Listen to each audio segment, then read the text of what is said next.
నమస్తే టీవీ49 న్యూస్ కి స్వాగతం. ఆంధ్రప్రదేశ్ ప్రభుత్వ ఉద్యోగులకు ముఖ్యమంత్రి చంద్రబాబు నాయుడు దీపావళి కానుక అందించారు. ఉద్యోగుల కోసం ఎంతో కాలంగా ఎదురు చూస్తున్న కరువు భత్యం పెంపు నిర్ణయాన్ని ప్రకటించారు. ఒక నెల డీఏ పెంచి నవంబర్ 1వ తేదీ నుంచి ఉద్యోగుల ఖాతాలో జమ చేయనున్నట్లు సీఎం తెలిపారు. ఉండవల్లిలోని తన నివాసంలో ఉద్యోగ సంఘాల ప్రతినిధులతో మంత్రులతో సమావేశమైన అనంతరం ముఖ్యమంత్రి విషయాన్ని ప్రకటించారు. సందర్భంగా సీఎం చంద్రబాబు మాట్లాడుతూ రాష్ట్ర అభివృద్ధిలో ప్రభుత్వ ఉద్యోగాల పాత్ర ఎంతో కీలకం. ఉద్యోగులు సంతోషంగా ఉన్నప్పుడు పరిపాలన బలంగా ఉంటుంది. అందుకే ఈ దీపావళి సందర్భంగా ఒక నెల డీఏ పెంపు నిర్ణయం తీసుకున్నామని అన్నారు. తాజా నిర్ణయంతో ప్రభుత్వంపై ప్రతి నెల 160 కోట్ల అదనపు ఆర్థిక భారం పడుతుందని, అయినప్పటికీ ఉద్యోగుల సంక్షేమానికి తమ ప్రభుత్వం కట్టుబడి ఉందని చెప్పారు. ఉద్యోగులంతా ఉత్సాహంగా దీపావళి జరుపుకోవాలి. ఈ ఉత్సాహం రేపటి పనితీరులో కనిపించాలని ముఖ్యమంత్రి పేర్కొన్నారు. ఉద్యోగ సంఘాలు ప్రభుత్వ నిర్ణయాన్ని స్వాగతిస్తూ దీన్ని దీపావళి పర్వదినాన అందిన నిజమైన గిఫ్ట్గా అభివర్ణించారు.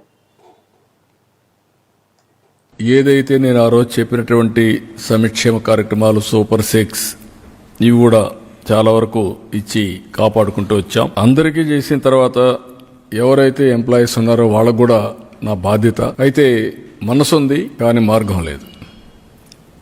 ద్వారాలన్నీ క్లోజ్ చేసేసారు, గేట్స్ అన్నీ క్లోజ్ అయిపోయినాయి.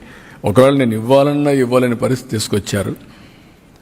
బట్ ఏదైనా సరే ఈరోజు ఆలోచించిన తర్వాత నాకు అనిపించింది వీళ్ళకు కూడా మనం మళ్ళా కనీసం దీపావళి ముందు ఈ ప్రభుత్వం మీతో ఉంటుంది, అందరికీ చేసినప్పుడు నేను ఎవరిని కూడా అందరికంటే ముఖ్యంగా వీళ్ళు హుషారుగా ఉంటేనే నేను అనుకున్న పనులు కూడా సుజావుగా జరుగుతాయి. అందుకే పిలిపించి మార్నింగ్ అంతా కూడా మాట్లాడాం. మొన్నటి నుంచే మేము ఎక్సర్సైజ్ చేస్తున్నాం. మా ఫైనాన్స్ అయితే క్లియర్గా చెప్తున్నారు, చేతులు ఎత్తేసే పరిస్థితి వస్తే మీరు చేతులు ఎత్తేసే లాభం లేదు, ఏదైనా కానీ చేయాల్సిందే, అవసరమైతే ఎట్లా అడ్జస్ట్ చేయాలో చేద్దామని చెప్పి గట్టిగా మాట్లాడి మొత్తం అడ్జస్ట్ చేసుకుంటూ వచ్చి కొన్ని నిర్ణయాలు తీసుకున్నాం. ఆ నిర్ణయాల్లో ప్రధానంగా ఒక డిఏ ఇవ్వాలని నిర్ణయం చేశాం. నవంబర్ 1 నుంచి ఇంకొక 10 రోజులు ఉంది. నవంబర్ 1 అకౌంట్లో అడ్జస్ట్ చేసి ఈ ఒక డిఏ ఇస్తాం. ఈ డిఏ నెలవారీగా 160 crores అవుతుంది.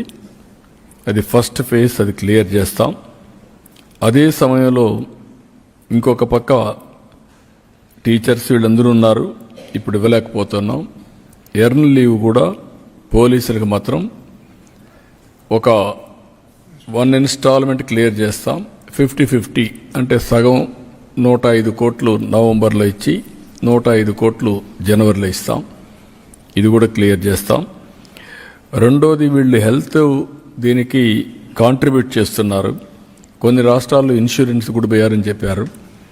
ఒక 60 డేస్లో ఇదే క్యాబినెట్ పనిచేస్తూ 60 డేస్ లోపల సిస్టమ్స్ అన్ని స్ట్రీమ్లైన్ చేసి మెరుగైన విధానం తీసుకొచ్చి ఏ ఎంప్లాయీ కూడా ఇబ్బంది లేకుండా రియల్ టైంలో హెల్త్ బాగాలేనప్పుడు క్లియర్ చేసుకునే విధంగా దానికి కూడా తీసుకొస్తాం. ఇంకొక పక్కన చైల్డ్ కేర్ లీవ్ ఒకప్పుడు 180 డేస్ ఇచ్చేవాళ్ళం, దాన్ని వీళ్ళు మళ్ళీ అప్ టు మైనర్ అనే ఇది కూడా తీసుకొచ్చింటున్నారు. అలాంటి వల్ల ఇబ్బంది వస్తుంది. అందుకే ఈరోజు ఆలోచించింది చైల్డ్ కేర్ లీవ్ అనేది 180 డేస్ వాళ్ళ రిటైర్మెంట్ వరకు ఎప్పుడైనా ఉపయోగించుకున్నట్టుగా అది కూడా ఇస్తున్నాం. ఇంకొక పక్కన వీళ్ళ ఆఫీసులు ఉన్నాయి. ఈ ఆఫీసులన్నిటికి కూడా మనం ఒకసారి చూస్తే ఒకప్పుడు ఎగ్జంప్షన్ ఇచ్చాం, ఈ ప్రాపర్టీ ట్యాక్స్ ఇవన్నీ.